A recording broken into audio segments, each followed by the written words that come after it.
Good afternoon, good morning, good evening. Welcome back to my channel, The Value Creation Playbook.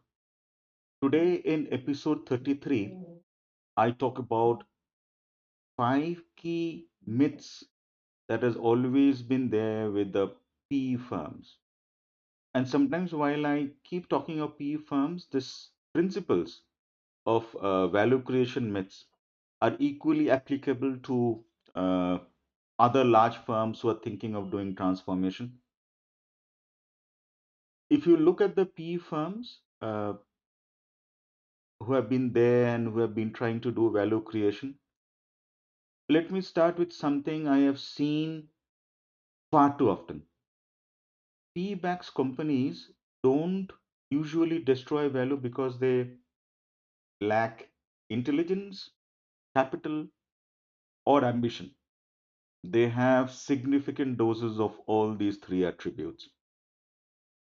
They destroy value because they believe things that sound right but don't actually hold up in reality.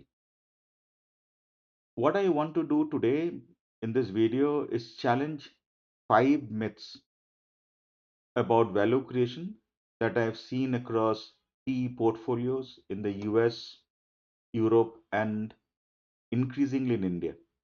These myths are dangerous because they are comfortable. They show up in board decks, operating plans, and transformation roadmaps. And unless you challenge them early, they are there to haunt you and, of course, put a cap on the returns that you so much expect. One reason these myths matter so much in private equity is time. In a corporate setting, you can sometimes afford to be wrong slowly. In PE, you can't. Every wrong assumption compounds over a 3 to 5 year holding period. Capital gets allocated in the wrong places, management attention gets diluted, and by the time you realize something isn't working, optionality is already gone. What makes this tricky is that many of these myths don't fail immediately, they fail quietly. And that's exactly why they survive for long. The myth number one, the first myth, and probably the most common one, is this idea that EBITDA growth equals value creation. I've seen companies hit EBITDA targets quarter after quarter and still struggle at exit. Why? Because EBITDA can grow for a lot of reasons that buyers don't trust. Short term cost actions, deferred investments, pricing tailwinds, or simple market cycles. In the current environment that we are in, higher rates, cautious buyers, tighter diligence, in such a scenario, durability matters more than just headline numbers. Buyers are asking, will this EBITDA survive a downturn?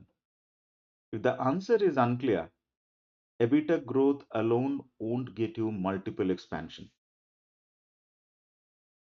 And the second myth, and this is one of favorite ones of mine, is that cost cutting is a value creation strategy. Cost action is often the first lever pulled in PE, especially in year one. And sometimes I know it's necessary.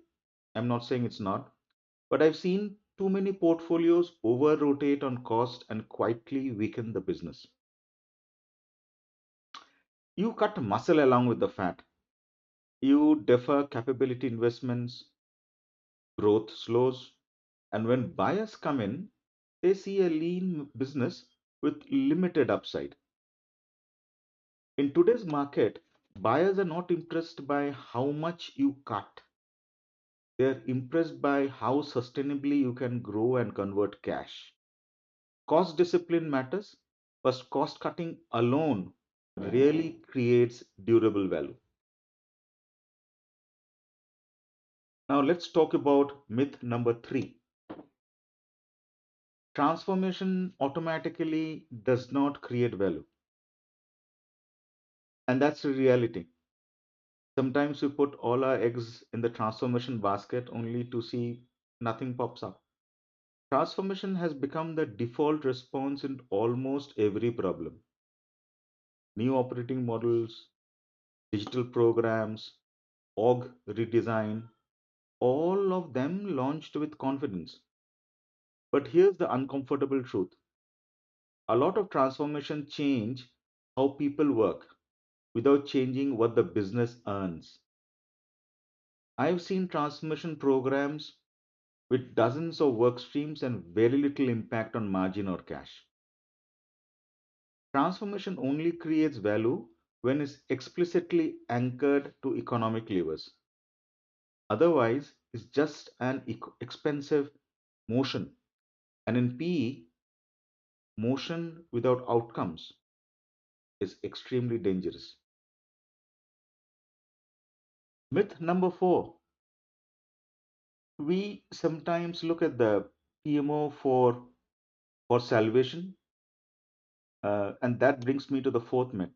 The fourth myth is that PMOs own execution. They don't. PMOs are useful.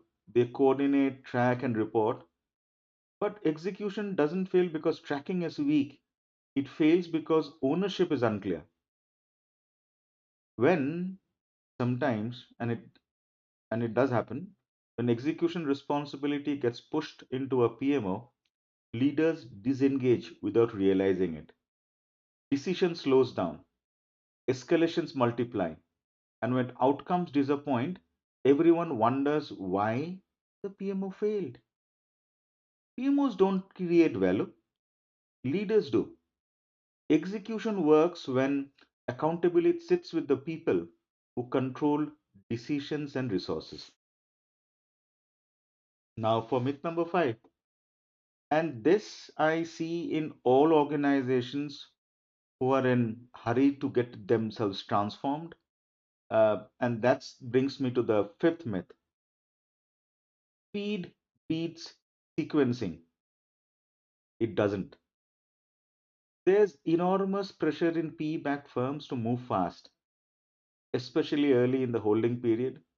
So leaders try to do everything at once: technology, org changes, KPI, global capability center expansion, all of them in parallel. What actually happens is overload. Teams stretch, dependencies get missed, executions get stalled, quality drops, and you lose more time recovering than you ever saved. Sequencing isn't about slowing down, it's about doing things in the right order so momentum actually builds. Now, let's talk of how things can actually improve, how things can actually go in the favor of value creation.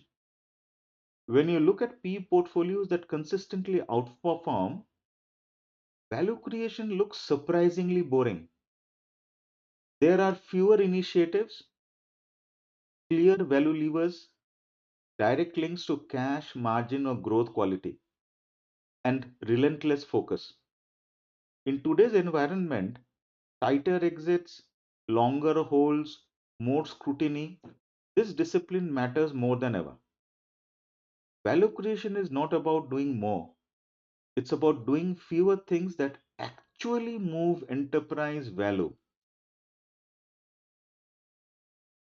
Let's talk of how the operating partner will look at this, because he or she is at the helm and of course have a very choppy waters to navigate. From an operating partner lens, the real value add is not more frameworks or more reporting, it's simplification. Challenge myths early, force clarity on ownership, killing initiatives that feel good but doesn't really matter. Especially if I think of the Indian GCCs, complexity scales very quickly. Simplicity becomes a competitive advantage. Can you do that? Yes, but there's a big mind shift that needs to happen with the people, especially with the leadership, to allow the operating partner to move in that direction. Now, I always say that most value in PE firms is not lost through bad decisions, it's lost through unchallenged beliefs. If any one of these myths sound familiar, that's not a problem. It's an opportunity. Challenging them very early is all about how things uh, can improve. Test belief again economics, reallocate resources to value. All these will actually help in uh, in improving the exit values of the organization.